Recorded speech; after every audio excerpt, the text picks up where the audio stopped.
Hi, this is Chuck Martin here at the AI Summit London. I'm happy to say I've got with me Louis Vainquer, Head of Data Science for Digitas. Welcome.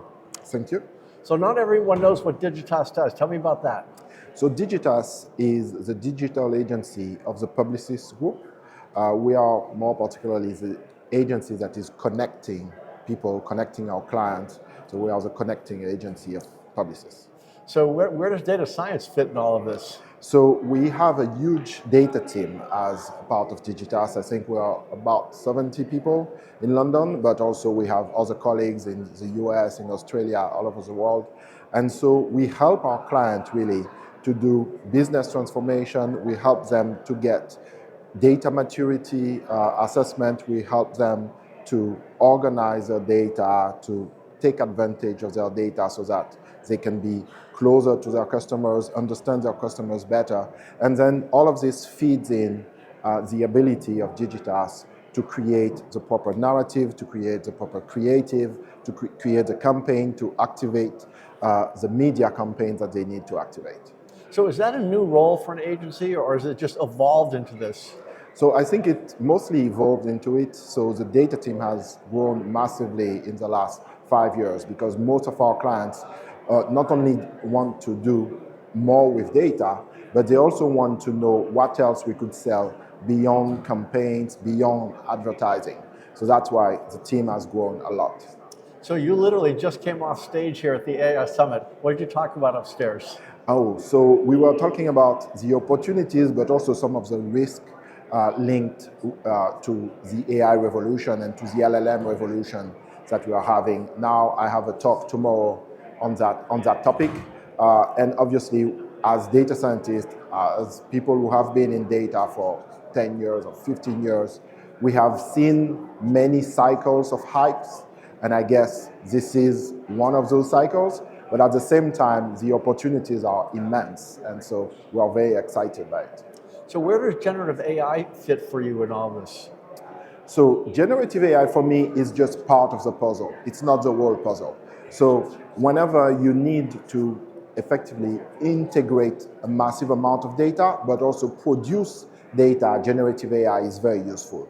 But what we see also is that some of our clients need to use generative AI in conjunction with other technologies, which are traditional machine learning, traditional graph analytics, more traditional anomaly detection. And it's really looking at data and AI from a global perspective allow you to do more. So how do you help your clients manage cost? And how do you manage your own cost? Because this is expensive. Yes, it is expensive. And there are a few options. And I would say it's expensive to do generative AI by yourself. But when you don't do it by yourself, the risk might be way more expensive than the initial investment. So the first thing to do is train people and get them up to speed to be able to really take advantage of those technologies, being really producing technology, producing methodologies, as opposed to just being receiver of this new technology. The second aspect is how your compute costs need to be managed. And for this, you need to make some choices. You need to make some decisions. Everyone likes systems that were real time, always on, and can give the best quality. But sometimes you have to make some decision in terms of what you compute in batches as opposed to in real time.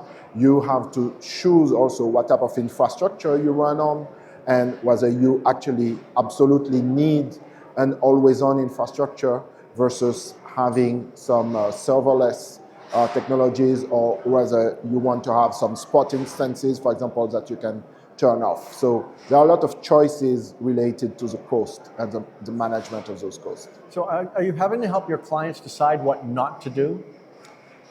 Yes, sometimes we have to help them avoid a few mistakes. And I would say, particularly when it comes to data privacy and data security, and understanding that those new technologies are exciting, but they have some risk coming with them.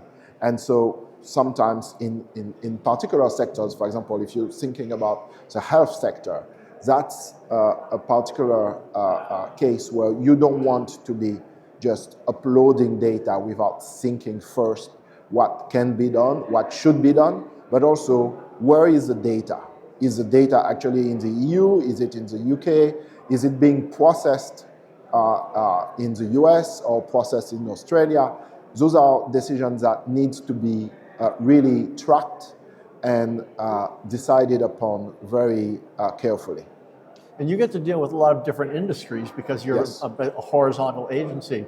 Do Yes. you find that you can learn something in one industry that you take to another industry? Yes, we learn a lot from having clients from different industries. So first thing is we understand what the business people need to do and what they want to do. And often what we see is that with this AI revolution, they at the same time want to do something immediate that is quick and easy, and they also want to transform their business. And we see this appearing all across the board, no matter what industry you're looking at. And so now with 1 year experience of this new AI revolution, we are starting to understand how to talk to them about sometimes doing both, sometimes getting some quick win, but also planning for the future. Because we want our client to be future ready. And for that, they need to think about what the internet, what their industry is going to be in 3 years, and what impact can AI have on those industries, as opposed to just being able to deploy the last tool or the last technology that becomes available. So is there a conflict between short-term and long-term in this? So sometimes it's a conflict in terms of budgeting, but in reality, having some quick wins help unlock budget to prepare for later on.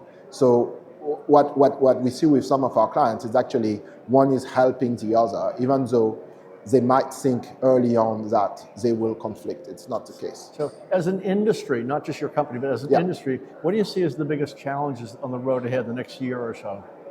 I think as an industry, the biggest challenge is probably going to be how search and how the internet evolves. Because for the last 20 years, we have been used to have effectively a click-based internet, and that might not be the case in 4 to 5 years. It could be that all our interaction with websites be intermediated by agents, for example. It might be that voice becomes the primary way people interact with content online.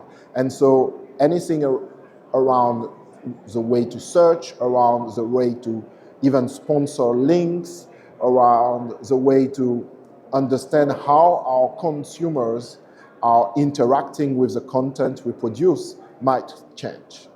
So a year from now, we're sitting here having this conversation. We're talking about what Digitas is doing. What will we be talking about? A year from now, hopefully we will be speaking about some of our clients winning some prizes for the innovative work that they are preparing now. That's really my hope for 2025.